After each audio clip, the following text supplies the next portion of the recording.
Jelita nampak cantik di usianya yang menginjak 30 tahun, tapi dia masih tampak seperti remaja. Aku teringat 6 bulan silam saat Jelita datang ke rumah bersama suaminya untuk menemui menantuku.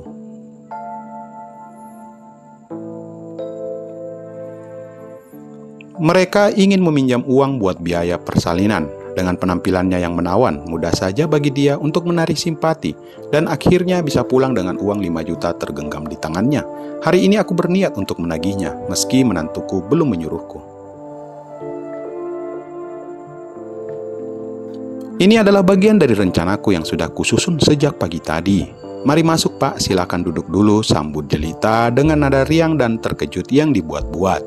Saya buatkan minum ya Pak.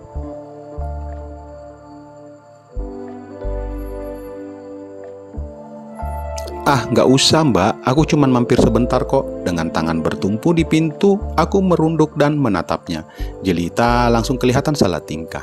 Tentu saja, dia pasti tahu maksud kedatanganku hari ini.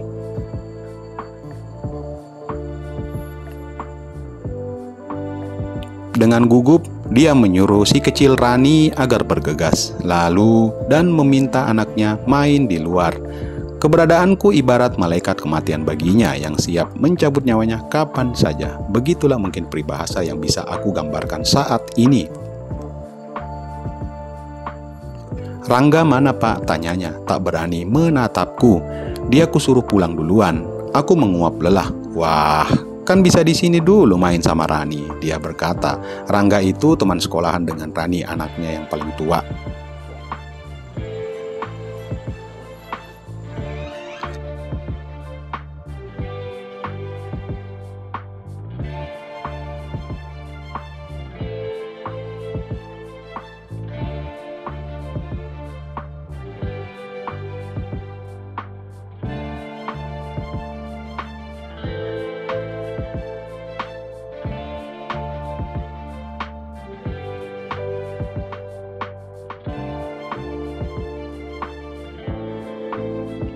Sekarang terserah Mbak Jelita, penuhi permintaanku maka akan kuberi waktu 1 bulan lagi. Kalau nggak mau, ya terpaksa Mbak harus membayar saat ini juga.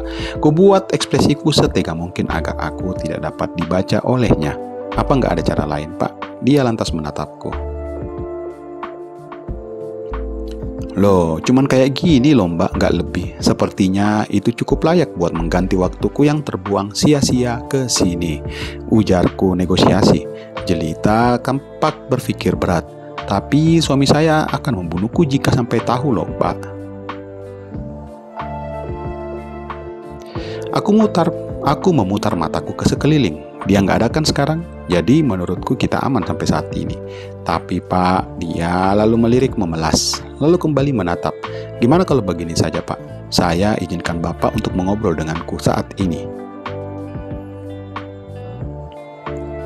Sepertinya Bapak tertarik denganku. Saya perhatikan dari tadi Pak Bakri terus saja menatap wajahku. Gimana? Bapak ngobrol dengan saya sambil menatap saya. Saya rasa ini lebih baik daripada saya harus bertemu dengan Bapak nanti.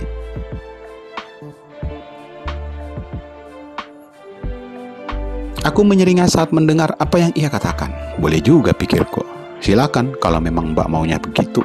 Jelita ragu-ragu sesaat, tapi kemudian dia berjalan dan melihat ke kiri dan ke kanan.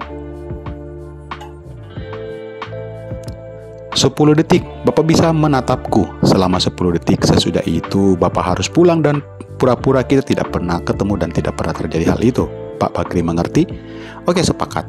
Aku mengangguk setuju.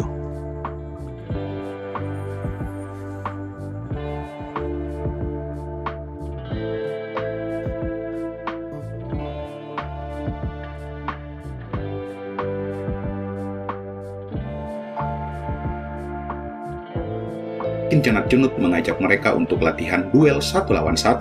Namun tiba-tiba sesosok bidadari lainnya bernama Gulei maju dan menginginkan untuk pertarungan kali ini ia ingin melawan semua murid di tempat itu.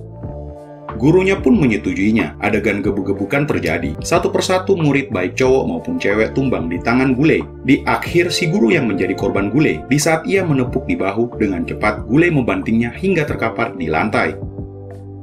Singkat cerita, mereka semua pergi untuk berlibur ke Thailand. Setelah sampai di sana, kita disuguhkan pemandangan yang keren khas asal negara berlambang gajah. Pada suatu ketika, di saat mereka sedang jalan-jalan, tiba-tiba saja mereka terpisah. Menyadari ketidakberadaan kedua muridnya, maka sang guru menelpon Bairunan menanyakan keberadaan mereka. Namun, jawaban yang didapatkan dari Bairunan malah nggak jelas gitu. Guru Laozi memutuskan untuk pergi ke sebuah klub malam untuk bersenang-senang malam ini. Singkatnya, Laozi bertemu dengan seorang pria berkacamata bernama Mao yang sedang menunggu mangsa. Di tempat lain, ada seorang pria bernama Peng dan Mei Tang terpesona dengan kecantikan Gule yang sedang berdoa. Si Peng merencanakan sesuatu agar bisa berkenalan dengan gadis itu. Rencana mereka mulai dijalankan dengan menyuruh Mei berpura-pura berniat jahat kepada Gule. Ketika Gule meminta tolong, Peng akan datang menolongnya.